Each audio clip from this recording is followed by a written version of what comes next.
श्रोताओं, आज हम आपको सुनाने वाले हैं शनिवार व्रत कथा। इसलिए इस कथा को पूरी सुने, बीच में न छोड़े। बोलो भगवान शनिदेव की जय हो। एक समय सभी नवग्रहों सूर्य, चंद्र, मंगल, बुध, बृहस्पति, शुक्र, शनि, राहु और केतु में विवाद छिड़ गया कि हम में सबसे बड़ा कौन है। सभी आपस में लड़ने लगे और कोई निर्णय न होने पर देवराज इंद्र के पास निर्णय कराने के लिए पहुँचे। इंद्र इससे घबरा गए और इस निर्णय को देने में अपनी असमर्थता जताई। परंतु उन्होंने कहा कि इस समय पृथ्वी पर राजा विक्रमादित्य है, जो कि अति न्यायप्रिय है। वे ही इसका निर्णय कर सकते हैं। सभी ग्रह एक साथ राजा विक्रमादित्य के पास पहुँचे और अपना विवाद बताया। साथ ही निर्णय के लिए कहा। राजा इस समस्या से अति चिंतित हो उठे, क्योंकि वे जानते थे कि जिस किसी को भी छोटा बताया वही कुपित हो उठेगा। तब राजा को एक उपाय सूझा। उन्होंने स्वर्ण, रजत, कांस्य, पीतल, सीसा, रांगा, जस्ता, अभ्रक और लोह से 9 सिंहासन बनवाए और उन्हें इसी क्रम से रख दिए। फिर उन सब से निवेदन किया कि आप सभी अपने अपने सिंहासन स्थान ग्रहण करें। जो अंतिम सिंहासन पर बैठेगा वही सबसे छोटा होगा। इस अनुसार लोह का सिंहासन सबसे बाद में होने के कारण शनिदेव सबसे बाद में बैठे, तो वहीं सबसे छोटे कहलाए। उन्होंने सोचा कि राजा ने यह जानबूझकर किया है। उन्होंने कुपित होकर राजा से कहा कि तू मुझे नहीं जानता। सूर्य एक राशि में 1 महीना, चंद्रमा 2.25 महीना 2 दिन, मंगल 1.5 महीना, बृहस्पति 13 महीने व बुध और शुक्र 1-1 महीने विचरण करते हैं। परंतु मैं 2.5 से 7.5 साल तक रहता हूँ। बड़े बड़ों का मैंने विनाश किया है। श्री राम की 7.5 आने पर उन्हें वनवास हो गया था और रावण की आने पर उसकी लंका को बंदरों की सेना से परास्त होना पड़ा।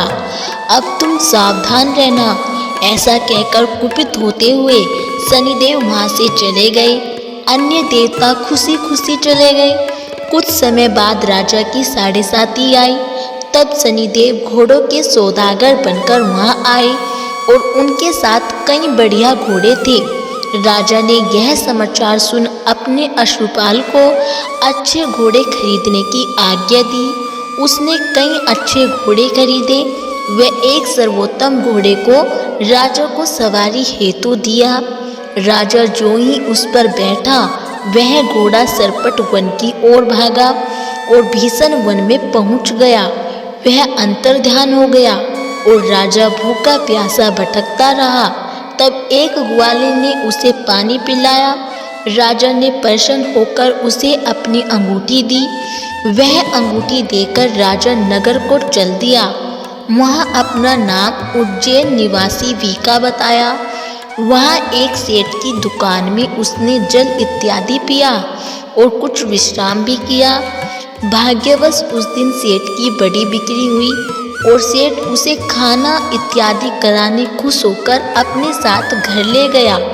वहाँ राजा ने एक खूंटी पर देखा कि एक हार टंगा है, जिसे खूंटी निगल रही है। थोड़ी देर में पूरा हार गायब हो गया। तब सेठ ने आने पर देखा कि हार गायब है। उसने समझा कि वीका ने ही उसे चुराया है। उसने वीका को कोतवाल के पास पकड़वा दिया। फिर वहाँ के राजा ने भी उसे चोर समझकर हाथ पैर कटवा दिए।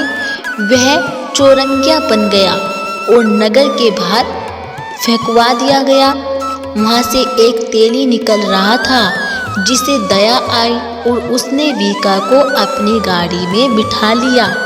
वीका अपनी आवाज़ देकर बैलों को हाँकता रहता और उस काल राजा की शनि दशा समाप्त हो गई। वर्षा काल आने पर वह मल्हार गाने लगा। तो वह जिस नगर में था वहाँ की राजकुमारी मनभावनी को वह इतना भाया कि उसने मन ही मन प्रण कर लिया कि वह उस राग गाने वाले से ही विवाह करेगी। उसने दासी को ढूंढने भेजा। दासी ने बताया कि वह एक चौरंगिया है, परंतु राजकुमारी नहीं मानी और अगले दिन से उठते ही वह अनशन पर बैठ गई कि विवाह करेगी तो उसी से ही। उसे बहुत समझाया गया, पर जब भी वह नहीं मानी तो राजा ने उस तेली को बुला भेजा और विवाह की तैयारी करने को कहा। फिर उसका विवाह राजकुमारी से हो गया। तब एक दिन सोते हुए स्वप्न में शनिदेव ने राजा से कहा कि राजन, देखा तुमने मुझे छोटा बताकर कितना दुख झेला है। तब राजा ने उनसे क्षमा मांगी और प्रार्थना की कि हे शनिदेव, जैसा दुख मुझे दिया है किसी और को ना देना।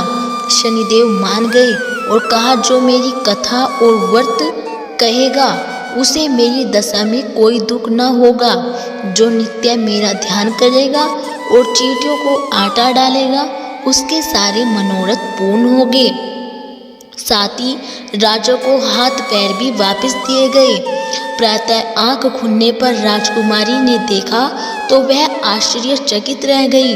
विका ने उसे बताया कि वह उज्जैन का राजा विक्रमादित्य है। सभी अत्यंत प्रसन्न हुए और सेठ ने जब सुना तो वह पैरों पर गिरकर क्षमा मांगने लगा और राजा ने कहा कि वह तो शनिदेव का कोप था, इसमें किसी का कोई दोष नहीं है।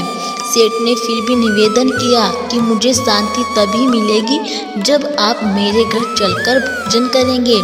सेठ ने अपने घर नाना प्रकार के व्यंजनों से राजा का सत्कार किया और साथ ही सबने देखा कि जो खूंटी हार निगल गई थी वही अब उसे उगल रही है। सेठ ने अनेक मोहरे देकर राजा का धन्यवाद किया और अपनी कन्या श्री कवारी से पानी ग्रहण का निवेदन किया।